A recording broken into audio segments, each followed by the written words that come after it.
अपने आदेश का पालन करने हेतु मैं गरुड़ को आपके कोप का भाजन नहीं बनने दे सकता। गरुड़ मेरा वाहन है और मेरा भक्त भी। उसकी रक्षा करना मेरा दायित्व है।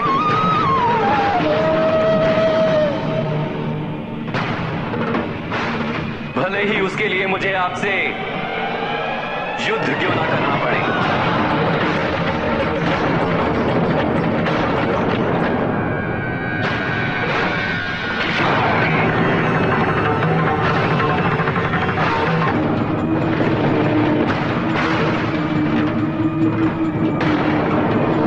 बिना अपने विवेक का उपयोग किए अंधवत अपने आराध्य के आदेश का पालन करना भक्ति भाव के लिए अशोभनीय है।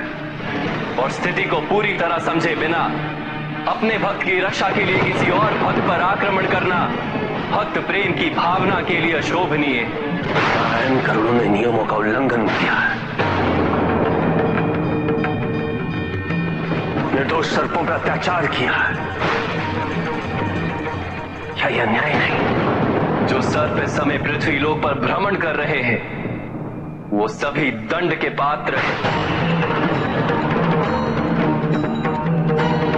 क्योंकि ब्रह्मदेव का आदेश त्रिदेव का आदेश है।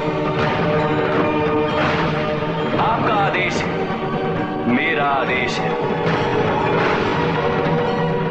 और त्रिदेव के आदेशों को ना मानना पाप है। अर्थात दंडनीय।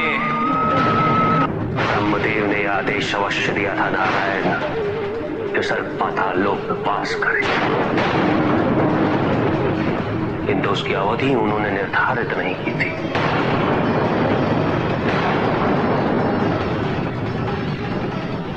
यदि सर्प पृथ्वी पर भ्रमण कर रहे हैं तो इसमें इनका दोष कैसे हो?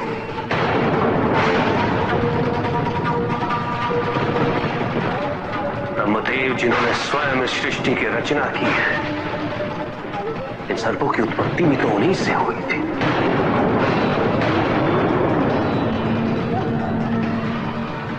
सर्पों को पाताल लोक जाकर वास करने का आदेश देकर उनके साथ पहले ही अन्याय हुआ, तो उनके साथ ही पुनः अत्याचार क्यों?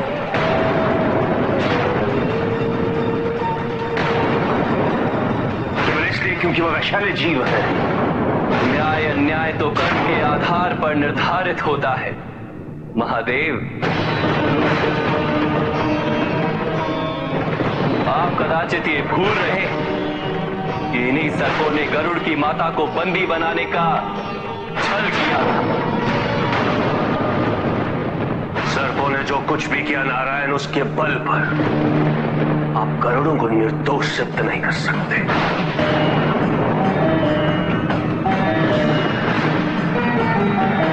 और ना ही ये गरुड़ आपके आदेश के नाम पर कर्मों से मुक्त हो सकते हैं। यह परिणाम भुगतना ही होगा। कोई भी अपने कर्मों से विमुख नहीं हो सकता।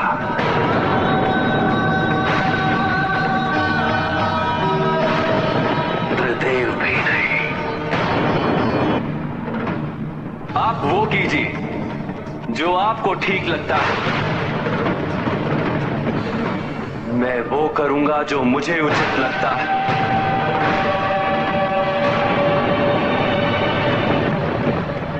किंतु स्मरण रहे महादेव, गरुड़ तक पहुंचने के लिए आपको मुझसे युद्ध करना होगा।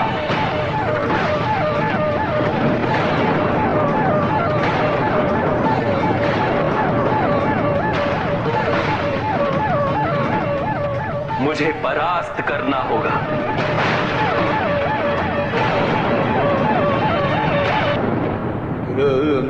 उचित है नारायण, मुझे आपकी चुनौती स्वीकार है।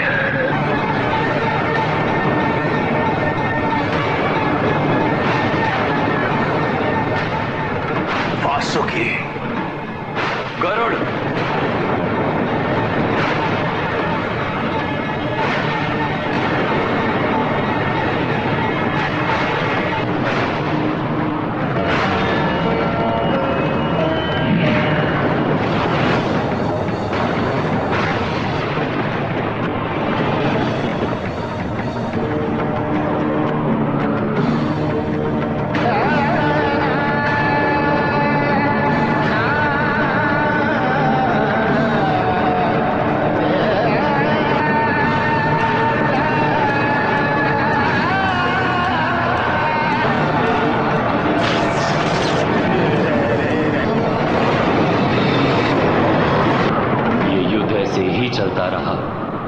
तो सदियों तक चलता रहेगा।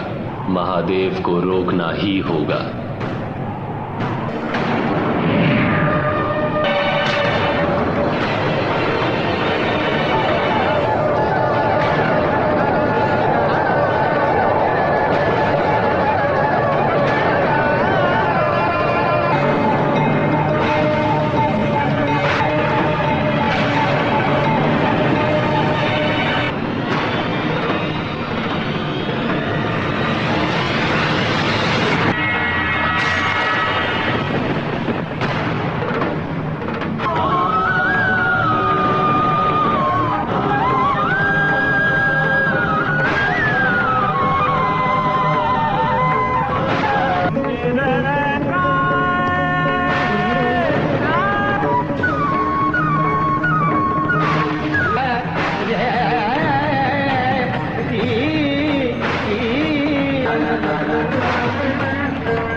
आपके नेत्रों में ये अश्रु इस बात का प्रमाण है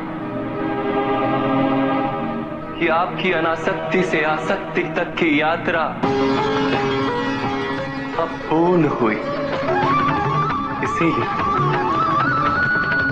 मैंने गरुड़ को सर्पों पर आक्रमण करने का आदेश दिया था,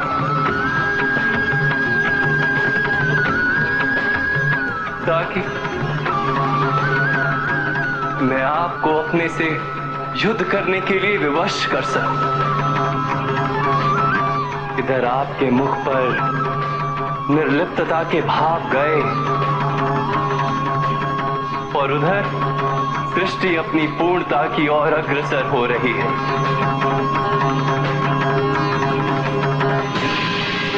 क्या आपको इस महान परिवर्तन की अनुभूति हो रही है महादेव? महादेव, शांत हो जाइए, अन्यथा संसार का विनाश निश्चित है। इस नश्वर संसार की आवश्यकता ही क्या, इसकी अनिवार्यता ही क्या? आपका संसार से विमुख होना संसार के लिए उचित नहीं महादेव। सृष्टि आपके और आदिशक्ति के मिलन के बिना अपनी पूर्णता कभी प्राप्त नहीं कर सकती। आदिशक्ति मेरे समक्ष किसी भी रूप में क्यों ना है, मैं उसे स्वीकार नहीं कर सकता।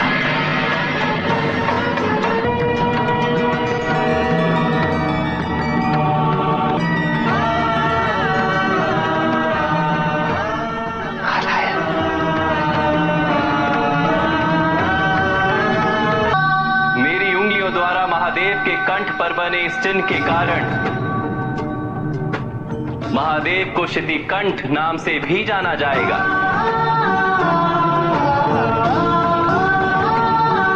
और महादेव के त्रिशूल से बना ये चिन्ह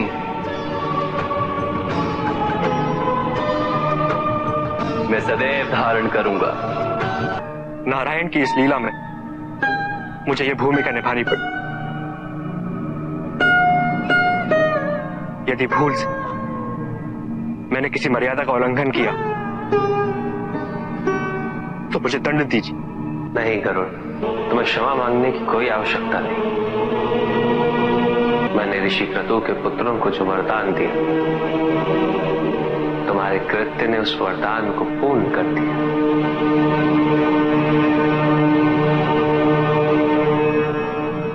तुम्हारी उत्पत्ति की महत्ता आज सिद्ध हुई है। प्रभु, मुझे अपनी शरण में ले लीजिए प्रभु।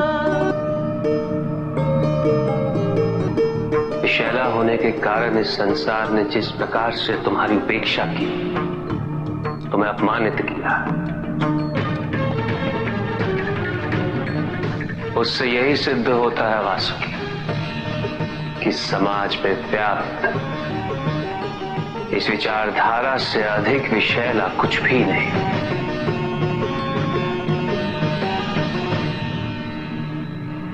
मैं इसी क्षण तुम्हें अपने कंठ पर धारण करूंगा। ये संकेत होगा उस पक्षपाती समाज के कि समय आ गया है सर्पों पे हो रहे अत्याचार के अंत का, उन पे हो रहे अन्याय के अंत का, उन्हें उनका उपयुक्त स्थान प्रदान करने का।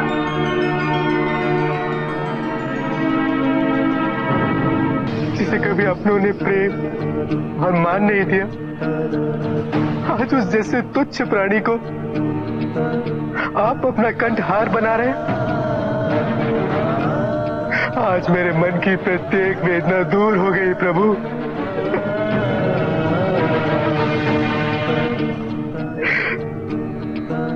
मैंने जो भी अत्याचार और अन्याय सहन किया, आज मुझे उसका पारितोषिक मिल गया। जिस तरह आज आपने मुझे आशीर्वाद दिया है, बस इसी तरह अपनी कृपा दृष्टि मेरे परिवार पे भी बना के रखिएगा।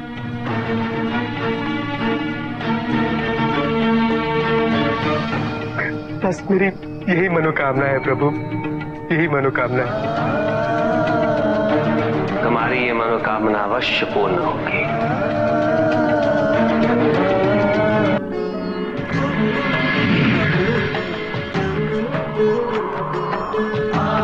महादेव महादेव महादेव महादेव।